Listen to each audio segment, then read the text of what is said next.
Tony Blundetto and Tony Soprano are one of those relationships in The Sopranos where almost every scene carries double weight. On the surface, they're cousins, old friends from the neighborhood who bust each other's chops and laugh about the old days. Underneath that, there's a knot of guilt, jealousy, love, disappointment, and a kind of tragic hope that never really had a chance. To understand what Tony Blundetto felt about Tony and what Tony felt about Tony Blundetto, you have to look at them as two versions of the same man who got pushed down different roads by one big decision in the past and who can never fully escape that fork in the road. When Tony Blundetto comes home from prison in season 5, he's introduced to us mostly through Tony Soprano's eyes. Oh, Tony is excited, almost boyish. He talks about his cousin like a hero who's finally come home. To Tony, Blundetto is the one who took the fall on the big hijacking all those years ago, the cousin who ate the pinch while Tony was in the hospital with a so-called panic attack. Underneath Tony's loud welcome, there's clear guilt. He knows he was supposed to be there that night. He knows he bailed. He knows Tony Blundetto did 17 years while he became boss. So from the start, Tony's feelings are a mix, genuine affection, romanticized nostalgia for the old crew, and a heavy sense that he owes this guy something he can never fully repay. Blundetto feels that debt too, but from the other side. When he comes out, he tries hard to play it cool. He jokes, he hugs, he acts thankful. But you can see it in the way he looks at Tony's house, Tony's lifestyle, Tony's position as boss. 17 years is a lifetime, and he spent it in a cage while Tony built an empire. On some level, he loves his cousin and is grateful to be out at all, with Tony giving him work and support. On another level, he looks at Tony and sees the life that should have been his. That mix of gratitude and bitterness is at the center of how Blundetto feels about Tony. You're my cousin, you took care of my kids, but you also got to live the life while I rotted. Blundetto's first instinct, though, is to try to be better than that resentment. He comes out talking about going straight, massage therapy, a real license, a legit business. He wants to prove to everyone, but especially to Tony, that he's not just some ex-con who needs to jump right back into the life. When he talks about school and exams, he's silently telling Tony, you underestimated me. I can be more than what you are. That's a complicated feeling. There's admiration there. Tony is powerful. Tony is feared. But there's also contempt. Blundetto sees the mob world as the easy way, the old way, the thing that ruined his life. So while he's grateful that Tony gives him some help, a part of him also wants to show Tony up, to prove he's stronger by escaping the life Tony is chained to. Tony, in turn, loves this going straight version of Blundetto only half-heartedly. He says he supports it, and some part of him really wants his cousin to make it out. That would ease his guilt. If Blundetto ends up with a normal life, Tony can tell himself it wasn't all a waste. But at the same time, Tony has a deep need to keep people in his orbit. He doesn't like when people grow beyond him, he doesn't like losing control, and he doesn't like feeling like someone is quietly judging the life he's chosen. When Blundetto is working honest jobs and talking about exams, Tony is proud but also slightly offended. The subtext is, so what? I'm the sucker. I'm the loser who stayed in this life while you moved on. Tony can't really tolerate that implication. This tension shows up in their arguments about money and work. When Tony offers Blundetto some shady opportunities, part of it is kindness. He wants him to have cash. He wants him set up. But part of it is pulling him back in, making sure he doesn't drift too far from the world Tony lives in. Blundetto feels that. Every time Tony nudges him toward a job that isn't on the books, it hits that sore spot. Tony still sees him as that old street guy, not the person he's trying to become. That creates resentment. To Tony, it might look like Blundetto is being ungrateful. To Blundetto, it feels like Tony is trying to keep him in a box. Underneath all this practical tension, there's an emotional one. Blundetto is a mirror Tony doesn't want to look at. When Tony looks at his cousin, he sees the path he could have taken if that panic attack hadn't happened. He sees prison, wasted time, broken families. It's almost like Tony is looking at his ghost. That guilt makes him overcompensate, he jokes too loud, he praises Blundetto, he throws him work. But it also makes him angry when Blundetto doesn't simply play the role of thankful beneficiary. Tony wants absolution. Blundetto is not in the mood to hand out absolution for free. From Blundetto's side, Tony is a mix of older brother boss and distant king. As kids and young men, they were close, running the streets together. That bond never really disappears. You can feel real warmth when they talk about the past, when they tease each other. Blundetto isn't faking that. He genuinely loves Tony. But love in The Sopranos always comes mixed with power. Tony is the boss now. He can hand out jobs, he can hand out punishment, he can decide who lives and dies.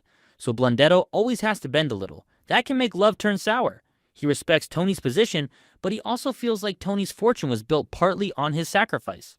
There's a subtle, you owe me, underneath everything, even if he doesn't say it. The turning point in how Blundetto feels about Tony is tied to how the New York war bleeds into his life. Angelo Garipi's murder, Phil Leotardo, Billy Leotardo. Suddenly Blundetto is pulled into old feuds he didn't start. At that point, he's already compromised. He's stepped back into mob work. He's taken jobs from Tony and from others. He's let his anger and pride drag him off the straight path. When Angelo gets killed, Blundetto snaps, and he kills Billy Leotardo and wounds Phil. That decision is important, because it shows that in the end, Blundetto still thinks like a mob guy, personal loyalty and revenge first, long-term consequences later. And it also shows what he really expects from Tony. He expects Tony to back him, no matter what. That expectation says everything about how Blundetto truly sees Tony. Deep down, he still thinks of Tony as the kid from back then, the cousin who owes him, the guy who should ride or die for family above all. Blundetto's act of killing Billy is almost a test. He doesn't say it out loud, but the logic is, I did 17 years because of you, I've bled for this world, and now I did what had to be done. You'll stand with me. When Tony starts pushing back, trying to find a way out, trying to give Blundetto up to save his own crew, that's when Blundetto must feel the deepest sense of betrayal. In his mind, he cashed in the family loyalty card, and Tony is trying not to honor it. Tony, on the other hand, sees Blundetto's revenge as the final, devastating proof that his cousin can't escape his worst impulses. From Tony's point of view, everything he feared about giving this guy a second chance has come true. He tried to set him up straight, he tried to keep him away from serious trouble, and now Blundetto has murdered a major New York figure and started a war. Tony feels cornered. His love for his cousin clashes with his duty as boss. He knows New York will never let this go. He knows his own men will die if he protects Blundetto too stubbornly, so his feelings turn dark. The guilt is still there, the love is still there, but he's angry now. Angry that Blundetto dragged him into this, angry that all his efforts to rehabilitate him ended in the worst possible way. The final decision Tony makes, to kill Blundetto himself before Phil can get to him, is the clearest window into what he truly feels. On one level, it's practical. If Phil gets his hands on Blundetto, he'll torture him and maybe keep coming after New Jersey anyway. If Tony gives Blundetto up alive, he looks weak, killing him quickly and cleanly, and then handing over the body is a strategic move. But on another level, it's personal. Tony doesn't just send some soldier to do it, he goes to the farm himself, and then shoots him in the head with a shotgun. That act is soaked in conflicting emotion. For Tony, it's both mercy and murder. Killing his cousin is the ultimate betrayal of the personal loyalty code he's supposed to live by, but it's also, in his mind, a way to spare Blundetto from a worse fate. It's Tony's warped version of love. If somebody has to do this, it should be me. The sadness in his face, the way he hesitates just slightly, shows there is no part of him that wants to do it. He's not cold here. He's devastated. At the same time, he's still the boss, and part of him is also relieved to be finally solving the problem. That complicated mix, love, guilt, resentment, and relief, is exactly how Tony feels about Blundetto as a whole. From Blundetto's perspective in that last scene, there's probably a similar mix. He's hiding at Uncle Pat's farm, cut off from the world, knowing it's only a matter of time before someone comes for him. When Tony arrives, Blundetto doesn't run, doesn't fight. He almost seems to accept that the bill has come due. In his eyes, there might be a small hope that Tony is there with a plan, with some miracle escape. But he also knows Tony well enough to sense the truth. The quiet, the nostalgia, the shared smoke, they feel like a goodbye. Deep down, he must feel a twisted kind of respect that Tony came himself. If anyone in that world would understand what it means to do something terrible for the good of the family, it's Tony. At the same time, there has to be a sting of recognition. All those years he spent believing their bond, believing that the debt Tony owed him would protect him forever, have now collided with reality. Tony's loyalty had limits, and those limits ended where his own survival and his crew's survival began. So Blundetto's final feelings about Tony are probably a mix of love, disappointment, and acceptance. Love, because that bond never truly breaks. Disappointment, because the cousin he held on to in his head chose the role of boss over the role of family. Acceptance, because in their world this is exactly how it was always going to end once he pulled the trigger on Billy. If you look at the whole arc, Tony and Blundetto's feelings for each other are basically a tragic loop. They start with shared childhood affection and a big wound in the middle, that hijacking and the prison sentence. Tony spends the rest of the time trying to patch that wound with money, opportunities, jokes, and forced optimism. Blundetto tries to patch it by becoming a better man than Tony, going straight, proving he's more than a gangster. Both fail.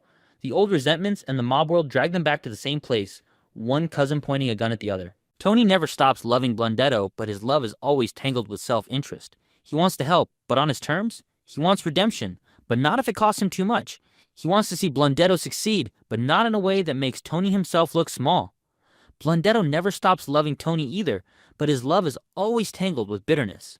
He wants to believe Tony will stand by him, but he also wants something back for those lost years. He wants Tony's approval, but he also wants to prove he's better, smarter, and stronger. In a different world where that hijacking never happened, maybe they would have stayed close. Two made guys rising together, arguing but loyal. Instead, fate split them into two versions of the same story. The one who stayed out of prison and became boss, and the one who took the fall and lost half his life. Every feeling they have for each other, love, guilt, pride, frustration, comes from that split, and by the time they meet at that farm, there's no way to untangle it. In the end, what Tony Blundetto felt about Tony and what Tony felt about him is best summed up as tragic, complicated love. They never stop caring about each other, but their world doesn't allow clean loyalty. Every favor has a cost, every bond is tested, and every debt eventually gets called in. Tony kills his cousin because he loves him enough to spare him torture and because he loves his own life and crew too much to lose them. Blundetto trusts his cousin enough not to run and hates him just enough that he understands why the gun is pointed at his face. That's the emotional heart of their relationship. Two men who mean the world to each other, trapped in a system that forces them to prove that love by destroying it.